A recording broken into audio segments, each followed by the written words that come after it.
A very good morning to everyone. सुबह की चाय के साथ 10 इम्पॉर्टेंट करंट अफेयर सेशन में आपका स्वागत है। आज दिनांक है 22 मई 2021। तो चलिए आज के सभी इम्पॉर्टेंट करंट अफेयर्स देख लेते हैं। पहला करंट अफेयर है, जामिया मिलिया इस्लामिया के किस शोधार्थी रिसर्चर को bill and Melinda Gates foundation का वैज्ञानिक अवार्ड से सम्मानित किया गया है? तो ये है फिरदौस अहमद ग्रोगी। ये जामिया मिलिया इस्लामिया के रिसर्चर हैं। ये साइंस फील्ड में रिसर्च करते हैं और हाल ही में इसी के लिए इन्हें bill and Melinda Gates foundation के साइंटिस्ट अवार्ड से सम्मानित किया गया है। इनका नाम याद रखेंगे, मोस्ट इंपॉर्टेंट है, ये पूछा जाएगा। अगला करंट अफेयर है, श्रीलंका दौरे के लिए भारतीय क्रिकेट टीम का मुख्य कोच किसे नियुक्त किया गया है? तो ये है राहुल द्रविड़। हाल ही में निर्णय लिया गया कि जो जुलाई में श्रीलंका का दौरा होना है भारतीय क्रिकेट टीम का, उसका नेतृत्व या मुख्य कोच कौन रहेंगे? राहुल द्रविड़ रहेंगे। पहले श्रेयस अय्यर को चुना गया था, लेकिन हाल ही में उनके कंधे पर चोट लग गई, जिसके बाद नए मुख्य कोच कौन बन गए हैं श्रीलंका दौरे के? राहुल द्रविड़। ठीक है। अगला प्रश्न है, आईसीएमआर ने कोविड-19 की टेस्टिंग के लिए किस होम टेस्टिंग किट को मंजूरी प्रदान की है? तो होम टेस्टिंग किट का नाम है कोविशील्ड और इस मंजूरी के साथ ही कोविशील्ड भारत की first ever home testing kit बन गई है। यानी घर बैठे आप अपने कोरोना का टेस्ट कर सकते हैं। इससे कोरोना को रोकथाम करने में और ज़्यादा मदद करेगी। ठीक है। कैसे? जो टेस्टिंग टीम आती थी या आपको अस्पताल जाना पड़ता था टेस्ट कराने के लिए, हो सकता है कि आपको कोविड ना भी हो, लेकिन उस हॉस्पिटल में जो इन्फेक्शन है उसी कारण आप सच में कोविड-19 से इन्फेक्टेड हो जाएं, तो इन सब चीज़ों से निजात मिलेगी। ठीक है। अस्पतालों में जो भीड़ है वह भी कम होगी। इसके साथ बूढ़े बुजुर्ग जो जाने में असमर्थ होते हैं, ठीक है, उनको भी मदद मिलेगी इस टेस्ट से। ठीक है। तो होम टेस्टिंग के मोस्ट इम्पॉर्टेंट है। फिलहाल टेस्ट कराने के लिए अस्पतालों में भीड़ नहीं होगी, तो जगह रहेगी इलाज कराने वालों के लिए। क्लियर हो गया। अगला प्रश्न देखते हैं, भारतीय नौसेना ने 41 सालों तक किस नौसेना जहाज को हाल ही में सेवा मुक्त कर दिया है? तो ये है आईएनएस राजपूत। पूछा जा सकता है। ठीक है। इसके बारे में डिटेल्स हमने टेलीग्राम चैनल पर शेयर की थी। अगर आपने अभी तक टेलीग्राम चैनल नहीं ज्वाइन की है तो लिंक आपको डिस्क्रिप्शन बॉक्स में मिल जाएगा। अगला प्रश्न है, यूनेस्को की विश्व धरोहर स्थलों की अस्थायी सूची में साइटों की कुल संख्या बढ़कर कितनी हो गई है? तो हाल ही में 6 और साइटों की घोषणा की गई। ठीक है। और साइट शामिल की गई हैं 6 यूनेस्को की विश्व धरोहर स्थल की सूची में, और अब बढ़कर संख्या कुल कितनी हो गई है? 48 हो गई है। मोस्ट इंपॉर्टेंट है, इसको याद रखेंगे। ठीक है। भारत में यूनेस्को की कितनी वर्ल्ड हेरिटेज साइट हो गई है? 48। क्लियर। आगे बात करते हैं, केंद्रीय संस्कृति मंत्री प्रहलाद सिंह पटेल ने हाल ही में घोषणा की कि लगभग 6 सांस्कृतिक विरासत स्थलों को यूनेस्को की विश्व धरोहर स्थलों में जोड़ा जाएगा। तो वे 6 स्थल कौन कौन से हैं इनको देख लीजिए। वाराणसी की गंगा घाट, तमिलनाडु में कांचीपुरम की मंदिर, मध्य प्रदेश में सतपुड़ा टाइगर रिजर्व, महाराष्ट्र सैन्य वास्तुकला हायर बैंकल मोगलिथिक साइट और मध्य प्रदेश में नर्मदा घाटी के भेड़ा घाट। इन 6 साइट्स को शामिल किया जाएगा अस्थायी सूची में। तो कुल मिलाकर भारत में कितनी यूनेस्को की धरोहर स्थल हो गए हैं? 48 हो गए हैं। याद रखेंगे।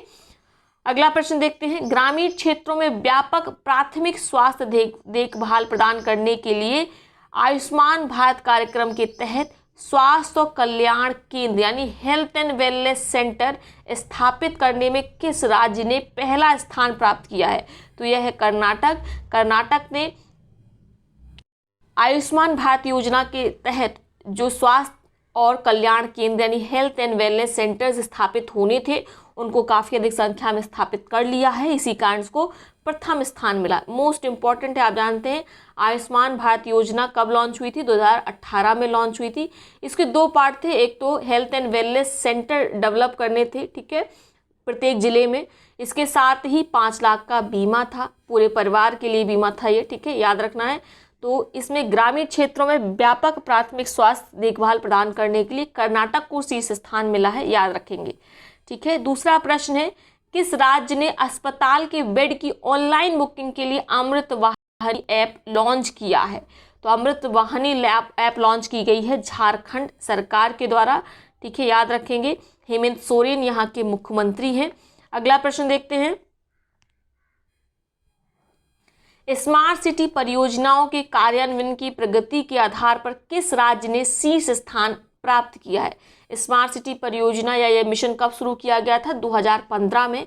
और इस मिशन को पूरा करने के लिए जो भी रणनीति अपनाई जा रही है और इन परियोजनाओं को की जो प्रगति हुई है रणनीति को अपनाते हुए, उसमें शीर्ष स्थान किसने प्राप्त किया है? राजस्थान ने प्राप्त किया है। दूसरा स्थान आप याद रख सकते हैं राजस्थान को मिला है। ठीक है, क्लियर हो गया। इसके साथ ये किसके द्वारा रैंकिंग जारी की गई है? तो ये रैंकिंग जारी की गई है आवास और शहरी मामलों के मंत्रालय के द्वारा। अगला प्रश्न है, हाल ही में 10वां वार्षिक वर्ल्ड कोरियोग्राफी अवार्ड से किस भारतीय कोरियोग्राफर को सम्मानित किया गया है? तो इनका नाम है सुरेश मुकुंद। ये भारतीय कोरियोग्राफर है और इस अवार्ड को, वर्ल्ड कोरियोग्राफी अवार्ड को क्या कहा जाता है? वर्ल्ड कोरियो अवार्ड भी कहा जाता है। और सुरेश मुकुंद भारत के पहले ऐसे व्यक्ति हैं जिन्हें वर्ल्ड कोरियोग्राफी अवार्ड से सम्मानित किया गया है। तो मोस्ट इंपॉर्टेंट है, इनका नाम याद रखिएगा, पूछा सकता है। अगला प्रश्न नहीं है, ये हो गया सभी आज के करंट अफेयर्स। अब देखते हैं आज के उन प्रश्नों को जिनका जवाब आप कमेंट बॉक्स में देंगे। तीनों प्रश्नों का जवाब एक ही कमेंट में लिखिएगा। जिसका जवाब सबसे पहले सही सटीक आएगा उसके कमेंट को पिन किया जाएगा, साथ में उसका नाम अगले वीडियो में लिया जाएगा। पहला प्रश्न क्या है? किसी संबंधित देश का पहला कृषि निर्यात सुविधा केंद्र कहाँ खोला गया है? आपके ऑप्शंस हैं पुणे, कानपुर, गांधीनगर या इनमें से कोई नहीं। दूसरा प्रश्न है, EY कि अक्षय ऊर्जा देश आकर्षण सूचकांक में किस देश ने शीर्ष स्थान प्राप्त किया है? तो आपको बताना जो अक्षय ऊर्जा आकर्षण सूचकांक है उसमें किस देश ने शीर्ष स्थान को प्राप्त किया है। आपके ऑप्शन हैं भारत, अमेरिका, चीन या इनमें से कोई नहीं। इसके साथ ही आप बताएंगे भारत को किस स्थान पर रखा गया है। अगला प्रश्न है, हाल ही में किस देश ने नए महासागर अवलोकन उपग्रह हेयांग 2D का सफलतापूर्वक प्रक्षेपण कर लिया है? आपके ऑप्शंस हैं चीन, भारत, जापान या फ्रांस। याद रखना है ये महासागर अवलोकन उपग्रह है। तो ये हो गए आज के प्रश्न। अब देखते हैं उन पिछले प्रश्नों को जिनका सबसे पहले सही सटीक जवाब दिया गया दीपिका रावत के द्वारा। दीपिका रावत के कमेंट को ऑलरेडी पिन किया जा चुका है। पहला प्रश्न क्या था? किस देश ने अरब सागर में विकसित होने वाले उष्णकटिबंधीय चक्रवात का नाम ताउते रखा है? तो आप जानते हैं ताउते नाम किसके द्वारा रखा गया है? म्यांमार के द्वारा, जिसका ताउते का मतलब क्या होता है? गोको होता है। गोको एक प्रकार की लिजर्ड है जो बहुत ज़्यादा आवाज़ करती है। ठीक है, तो इसके बारे में विस्तार से हम पिछले वीडियो में बता चुके हैं, आप पिछला सेशन देख लीजिए। अगला प्रश्न है, विज्ञान एवं प्रौद्योगिकी के क्षेत्र के अंतर्राष्ट्रीय स्तर पर प्रतिष्ठित पुरस्कार 2020 मिलेनियम टेक्नोलॉजी प्राइज से किस भारतीय मूल के रसायन शास्त्री को सम्मानित किया गया है?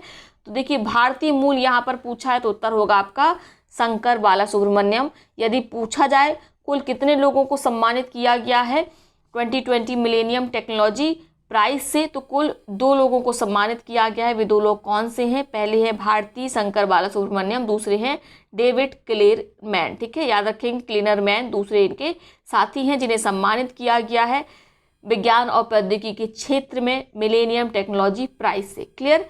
अंतिम प्रश्न क्या था? किस रशियन तैराक ने 50 मीटर बैक स्ट्रोक स्पर्धा के सेमीफाइनल में वर्ल्ड रिकॉर्ड बनाया है? आपके ऑप्शंस हैं क्लीमेंट कोलसनिकोव, क्लीमेंट चार्ज, पीटर कोलसनिकोव या इनमें से कोई नहीं। तो आप जानते हैं कौन है, ये है क्लीमेंट कोलसनिकोव। और इस रिकॉर्ड के साथ नए रिकॉर्ड से उन्होंने अपना पिछला ही रिकॉर्ड तोड़ा है जो 24 सेकंड का था, यानी 24 सेकंड में ये 50 मीटर बैक स्ट्रोक स्पर्धा को जीत लिया था इन्होंने 3 साल पहले। और जो नई इन्होंने रिकॉर्ड बनाया है उसमें सुधार किया है 0.07 सेकंड का, यानी अब 50 मीटर बैक स्ट्रोक स्पर्धा को इन्होंने मात्र 23.93 सेकंड में पूरा किया। तो नाम याद रखेंगे, रशियन तैराक है ये क्लीमेंट कोलसनिकोव। क्लियर हो गया। इसके साथ आपको जानकारी दे दें, इसी चैनल के माध्यम से टेलीग्राम पर 2 ग्रुप चलाए जा रहे हैं। एक GS का ग्रुप चलाया जा रहा है जिसमें डेली टारगेट आपको मिलता है, इसके साथ ही आपको क्विज मिलती है उन्हीं टॉपिक्स पर रिलेटेड। तो आपकी रेगुलरिटी बनी रहे पढ़ाई के लिए, यह बहुत आवश्यक है और इसी संबंध में इस ग्रुप को चलाया जा रहा है। आप इसको बिल्कुल ज्वाइन कर सकते हैं क्योंकि सारे एग्ज़ाम लगभग पोस्टपोन हो गए हैं, तो इसके बहुत ज़्यादा चांसेस हैं कि आप की जो पढ़ाई है उसकी में थोड़ी ढील आ जाए। तो पढ़ाई में ढील ना आए इसके लिए आप इस ग्रुप को ज्वाइन कर सकते हैं। आपको 8765655103 इस नंबर पर कांटेक्ट करना है। व्हाट्सएप या टेलीग्राम मैसेज के माध्यम से कांटेक्ट करें, कॉल बिल्कुल ना करें।